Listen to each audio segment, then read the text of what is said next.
Yo, what is up, guys? It's Mr. Blobfish here, and today we are going to be watching a replay that my friend did. This is his replay, but I was there spectating it because we were doing a multiplayer campaign, and he's fairly new to the game, so I thought this was a really cool battle, what he did. This is versus Tylis, so this is Macedon. Tylis is a kind of barbarian faction.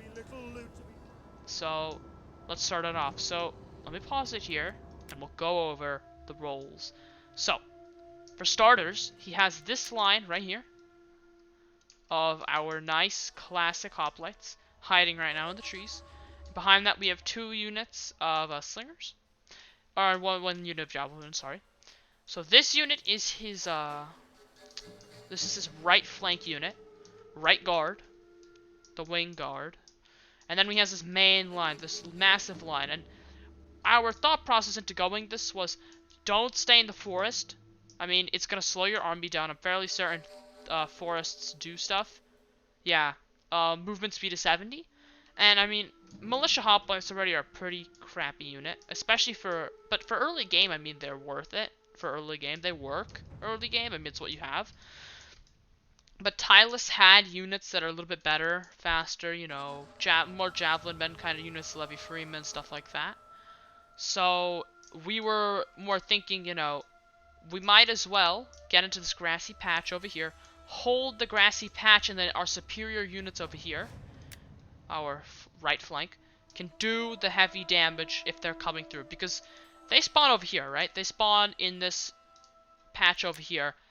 The chances of them coming directly around are so low for what type of faction they are, that the chances of them coming in like this through the tree line, maybe even coming through here, is so much higher, and that's why we would use the right flank to disorient while we get our weaker troops into formation line, because these troops really are only going to do stuff with these slingers behind us right here. These slingers are going to be very key, these javelin men too.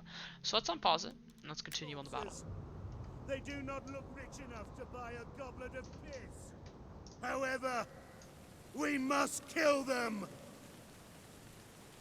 Alright, nice speech by our Macedon leader, and we're already seeing some Tylesian, I don't know, Tylis faction coming up. Some light horse, which is a pretty good unit. A lot of people keep, they're decent for what they are. Then, of course, we have these levy freemen pushing into the forest. Those school guys will soon vanish, as they should. And immediately, we are moving up. So as you can see, if I hold down spacebar, the plan was to angle at what we thought that they were coming. If they're going to be coming through this forest, which we already saw them even moving this way, we're going to angle accordingly. Make that line. Don't want to just be facing this way, guys. Don't just move up your army and face this way.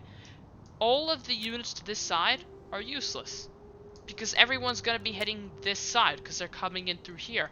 The only reason these guys are going to get hit is coming from here, right? If you really think about it, nobody, by the time they come through here, you're probably your javelins and stuff are going to be focusing on them. So anyway, enough of that. The center has been pushed up, and we are advancing our right guard upwards, which I'm going to call the vanguard actually more often, because we're going to see some different stuff from them. Actually, nah, I'll stick with it. And we also have some mercenary Tarantine cavalry, and the reason that the original army, and I'll tell you what was going on, we were actually conquering Tylis, and this was his only army that Tylis had. He didn't have another army except for his garrison, so yeah. So immediately, they come out of the forest, right as where you expected them to come through this gap over here. And here's where we were confused. If you pause it, which is what we did, well, we didn't really pause it. He just pressed escape because he had to go quickly, but we saw these guys kind of facing towards this, like, vanguard unit, right? They're facing towards this vanguard unit, and then these dudes were facing towards this, so it's pretty obvious. And these were some Thracian warriors, pretty decent unit. I think it's like 38, 46 something attack damage, not bad. And immediately we knew, oh crap, they're gonna slam in here, hit us here, and we have this gap here, big gap. That's not good. I mean, literally, the cavalry, light horse, comes through here. This javelin unit might get a volley off. Hit all of our weak, mushy troops here. All of these javelin men slingers. Nothing we want to get hit. We got these Royal Peltists here as our general, which we were kind of actually relying on to hold this, because Royal Peltists, if you have them on toggle on fire mode, usually just anything that comes near them, they'll throw a volley off, and the volleys are pretty good usually. Usually why I like, when I have a Greek faction, to put, if they have Royal Peltists, I usually put them as Royal Peltists, unless they have a pretty good cav unit. Anyway, back to the battle, guys.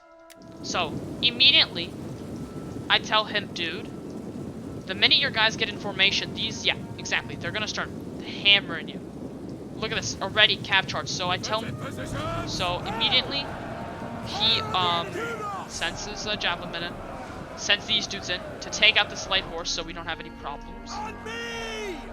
These guys pull back because these guys are firing on them so much, and I'm like, dude, if you push that, you're done, right? You're not gonna live that. Let me just turn down my music. Alright. Anyway, as we predicted, they're charging in. Some mercenary Celtic warriors. Thracian warriors kind of going around, and then he's got this light horse that's targeting these Peltists. But nope, these Peltists, they're gonna hold their own. They are firing right into those lines. They crash into the militia hoplites, but it was not a good charge. As you can see, we still have this unit here holding, this unit here is holding. Militia hoplites have taken 6 casualties, and their light horse has taken around 10. So, pretty good trade-off on our part.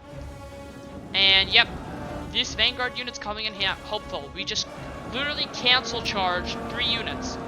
By charging into their flank, we cancel charge these 3 units from pushing in through a vulnerable side and gap. So, right now we just got the slingers firing over here. We're holding the line with these hoplites. And we have a Royal Peltist unit moving up to support this breaking militia hoplites. Up here, we see some cavalry skirmish by, running this way. We're sending up the hoplites because the generals come out and we're chasing back these slingers that are on skirmish mode. So these slingers are, since they're on skirmish mode, they're just going to keep running away and stopping when they can. Still keeping the Tarentine cavalry back, keeping in reserve, pretty good. He actually charges some Thracian warriors towards us. That does not do anything. The javelin men hold their own, and they get thrown back. And yep, this big ball here, this clump, I'm surprised that the militia hoplites held so long, even though they were a crappy unit. And for the money early game, they're okay, right? But they're just a lot. Look at this. They're pounding these units. What? This is already 60 units down. This is almost dead. This is half down, and this is a fresh unit. This is just coming, but they're winded. They're winded already, so pretty good. These mercenary Celtic warriors tried to do a charge. They failed. Then what he did is the door strat. The line that was here, guys, listen here. The line that was here, that wasn't getting attacked, turned like a door handle, turning the door. Went around, attacked this in the back. These javelin men, yep, they're moving. Are these slingers moving up? Tarentine cap's still in reserve. We got some fleeing militia hoplites from this one breakage, I think, right here. And yeah, he put this little L shape, pretty good, keeping them, allowing them to fire. And the Vanguard unit, look at this. We sandwiched their general, which is a really good thing. This is a good unit, Oathsworn, probably the best unit, and they're actually going to hold that a long time. And since we made those Celtic slingers push back, we kept their general pinned, which basically prevented any positive effects on happening on any of these troops, any, like, you know, war cry or anything like that. Nothing was happening to these troops. No special add-ons. He was too far away and he was pinned. So, over here, militia hoplites still holding. We pushed in these javelin men closer. Levy freemen, you know, dwindling in numbers a little bit, not as much as you'd expect. He does actually reinforce with some Celtic slingers. Got some levy freemen, fairly fresh unit. But yeah, he's organized this line here. He has this like almost U-shape skirmishing line here. He's got this back line, and then he's got this kind of disorganized militia hoplite unit just kind of targeting whoever he needs. Over here, I told him, you know, push these guys back. They're gonna be on skirmish mode. And his general's still holding. I mean, we're getting 109, but these guys are also pretty low. This unit, especially 76. So right now, we're seeing the lines crumble. I think what they did was wrong.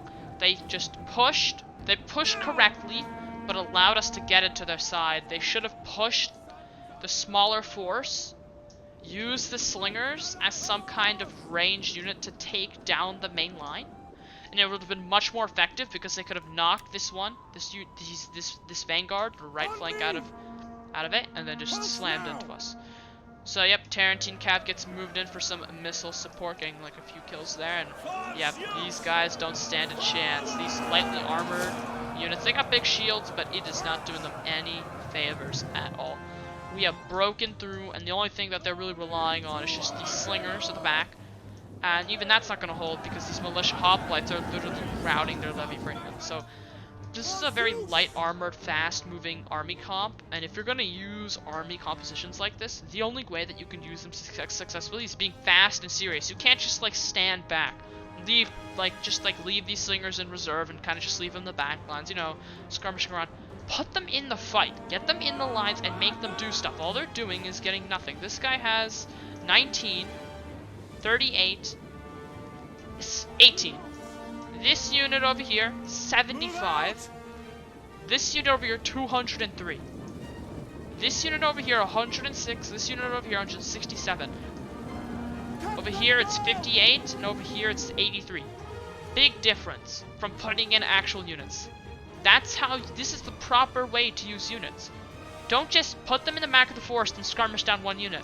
Spread them out, make them deal their damage, put them in nice lines, get a good volley off, use your general. That's happened here. We used our general. Do the right thing.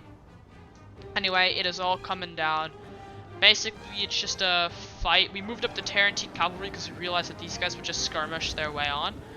In fact, I think they might actually just run away. Yep, look, they run away from these militia hoplites charging them. So, mercenary Tarantine cavalry, good choice if you're going to go up against these guys. We got some returning units over here, just some Celtic slingers. So let's just fast forward a bit. And, oh, by the way, on the general, we pushed in some javelin men that ran out of ammo. And, yep, 57 out of 160 on one unit. So let's push forward. Yep, see, Tarantine Cavalry doing us wonders. They have 76 kills, which is pretty good for a unit that's been in reserve for most of the game. We actually pinned this unit down. Militia Hoplites countercharge, so did the Tarantine Cavalry. Pushing up some slingers with that infantry, and then we're just keeping this steady line right here of just skirmishers and a few Militia Hoplites. Back here, we were basically just using this in case somehow in hell that this failed. This clump would just be used, especially these royal pelts, which we are moving these guys up a bit. Pretty useful unit to have. Still has ammo. So yep, the general is breaking. Pretty good sign. We spotted these guys returning, so started pushing up these multiple hoplites. They have their shields up, which is pretty good. And yeah, that is the end of the battle, guys. Let's go check out the stats, obviously, as we all should do.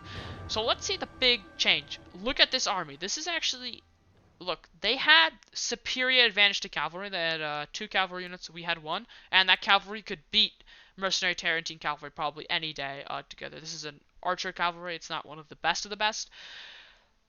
I think that the only disadvantage we actually had was, well, no, the only disadvantage they had was not having high tier units. They had 1 Thracian warriors and 1 Oathsworn, and then it was made up of a lot of levy freemen, and 1 mercenary Celtic warriors, and we had 3 militia hoplite units and a royal peltist unit. So I think down to the brittle bones of this, the hoplites really came in clutch with that charge at the start, and we can already see this by the 105, 138, and 64 kills. However, the backbone of the army with militia hoplites, which surprisingly got a lot of kills, 105, 143, and 93, and 45, and 26 on this one, but this was probably one of the side units that didn't get into the action as much. Slingers, obviously, slinging it. I mean, like, that is insane. Javelin units are also good. And you can see the big difference with their slinger units. These are not even close. This is not even a fraction of this. This is not even a half, right? Nowhere close. This Celtic Slinger did more than half of this one, but cost-wise, it was more cost-effective to buy all these, and these guys got probably more than 500 kills during the entire game. These levy freemen, they should have been used more rapidly. I felt like I found a few units kind of trickling in at the ends, and this cavalry was wasted. Just random charges at the start shouldn't even be a thing. If you're going to do stuff like that, do it the right way, okay? If you're going to do random cavalry charges, push them in the right way. You don't just slam into them with a diamond formation or a wedge formation. Use them for the end game. These militia hoplites, midway through the fight when they were crumbling and were being supported by these slingers, this could have been coming very handy. This could have routed them very quickly. We could have been done. Thracian warriors being thrown into the battle too early, I think was a waste. They're the only good unit you have. You might as well use them like the hoplites were and put them off to the side, maybe put their own unit, maybe even keep them like a Royal Peltis, maybe keep them in the back. Also nice, 69 kills. So I think this was a good army composition. It was just not used right. Maybe one more Slinger unit and one more Thracian Warrior unit. Take out this Mercenary Celtic Warrior. That would be a pretty good one. But anyway, that's going to do it for this video. I hope you guys enjoyed. And this is a replay by Mr. All the Things. His YouTube channel will be linked in the description. And I hope that he will come out with some Rome 2 content. Anyway, have a great day. Please subscribe and like and enjoy.